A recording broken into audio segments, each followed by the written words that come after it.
Hello friends. Now today we will discuss about the salts. As in the beginning we have discussed that salts they are prepared by the when an acid combined with an base it gives salt and water. So already we have studied in the neutralization reaction which is a one acid and base. Let us take the acid HCl. It combined with sodium hydroxide, and it will give sodium chloride plus water. So this sodium chloride it is a salt. So it is a product, we can say. This is one of the definition we have studied earlier. But one other definition is also there. Other definition that we will discuss, how we will define it, that it is a ionic compound जो कि हमारा जो है क्या है कि एक solution में जो है डिसॉल्व हो जाता है, which is in solution dissolves. तो वो क्या हमें देता है, कैटाइंस एंड एनाइंस देता है. तो एक ऐसा सब्सटेंस आयनिक कंपाउंड जिसको जब पानी में हम डिसॉल्व करें तो वो हमें क्या देता है कि कैटाइन और एनाइंस देता है which are other than hydrogen ion, और anion is other than hydroxyl ion. तो ये बात बच्चों आपको क्लियर होनी चाहिए कि एक ऐसा आयनिक कंपाउंड जब पानी में डिसॉल्व किया जाता है तो वो रिस्पेक्टिव कैटाइंस और एनाइंस हमें देगा, लेकिन वो कैटाइन और एनाइंस जो है ना तो हाइड्रोजन आयन होना चाहिए और ना ही हाइड्रोक्सिल आयन होता है. चलो हम इसको एक एग्जांपल से समझने की कोशिश करते हैं. तो let us take the example. तो इसमें आप देखिए कि हमारे पास है, ये है जैसे हमारे पास NaCl है. अब NaCl को जब हम पानी में डिसॉल्व करते हैं तो एक्वस फॉर्म में हम क्या देखते हैं, इसमें सोडियम कैटाइन आया और plus chloride in the aqueous form. Aqueous means dissolved in water. तो हमें क्या मिला, तो ये मिला, ये कैटाइंस दोनों, कैटाइन और एनायन दोनों ना तो हाइड्रोजन आयन है और ना ही हाइड्रोक्सिल आयन है. ठीक है. सिमिलरली अब जो है हम और देखते हैं, एग्जाम्पल देख लेते हैं कि हमारे पास क्या है कि KCl है. अब पोटाशियम क्लोराइड में पोटाशियम आयन है और क्लोराइड आयन है. अब ये बने कैसे, ये चीज़ हमने देखनी है कि सॉल्ट है क्या चीज़ एक्चुअली इसमें. कि अब आप देखिए कि हम और एग्जांपल लेते हैं. मान लीजिए ये हमारे पास है कॉपर हाइड्रोक्साइड. ठीक है. जब हमने क्या है, ये एक बेस है, जब हमने इसको पानी में वाटर में डिसॉल्व किया. ठीक है.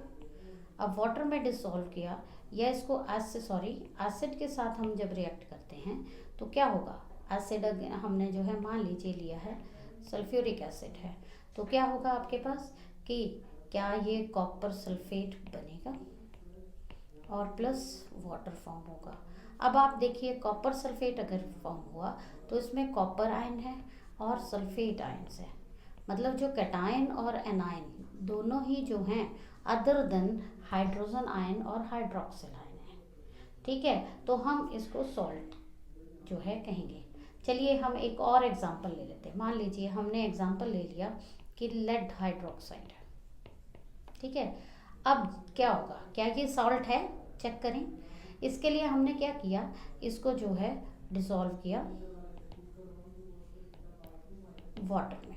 ठीक है. जब हमने वाटर में डिसॉल्व किया तो क्या हुआ, तो वाटर में डिसॉल्व करने पे हमारे पास लेड आयन मिला और हमें प्लस हाइड्रोक्सिल आयन ऑब्टेन होता है. अब आप देखिए क्या ये सॉल्ट है, हम नहीं कह सकते क्योंकि यहाँ पर हमारे पास जो कैटाइन है, कैटाइन तो हमारे पास एक मेटल है अदर देन हाइड्रोजन है, लेकिन एनाइन हमारे पास क्या ऑब्टेन हो रहा है, hydroxyl ion. Then we can't say it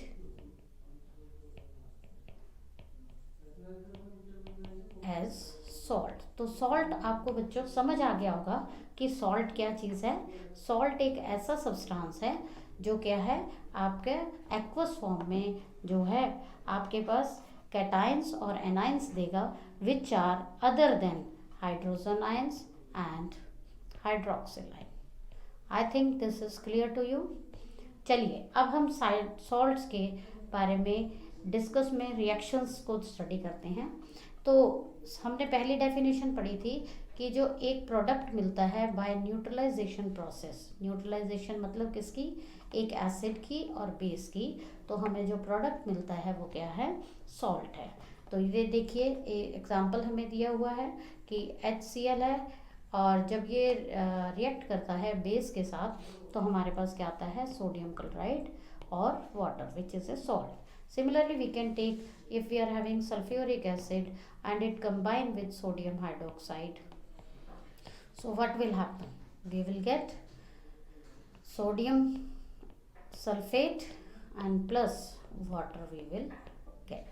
So it is a salt and its name is sodium sulfate.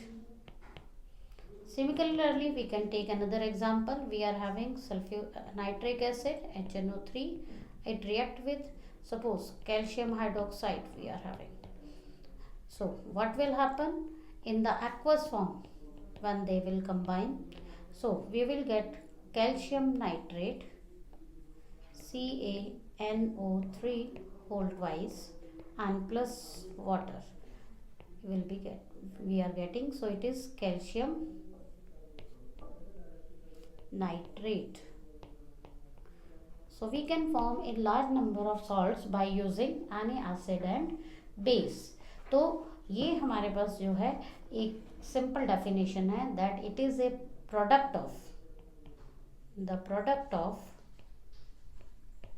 Neutralisation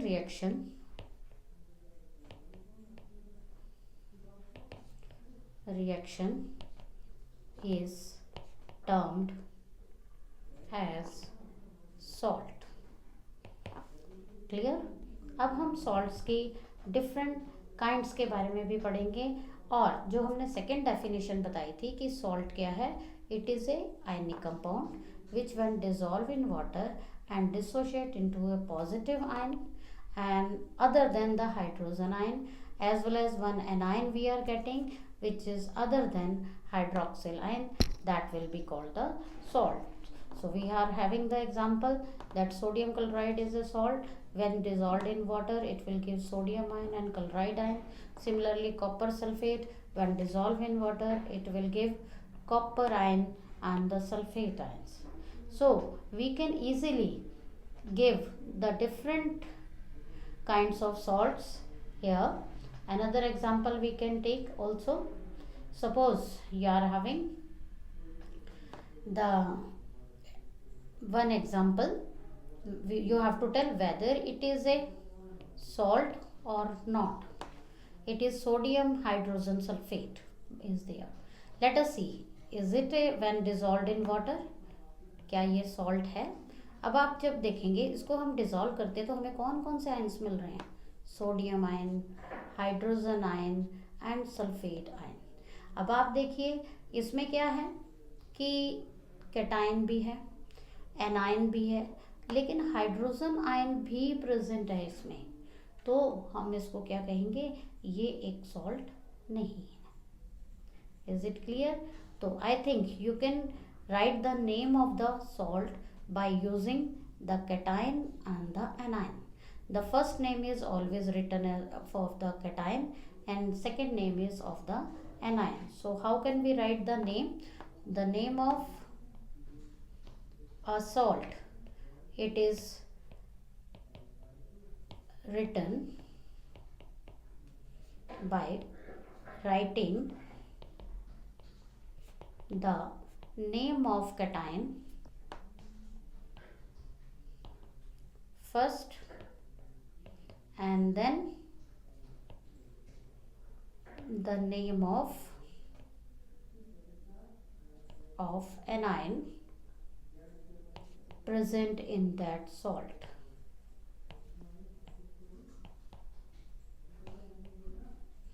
let us take example. It is a salt. So here first is cation, another is anion, so its name is sodium chloride. Is it clear to you?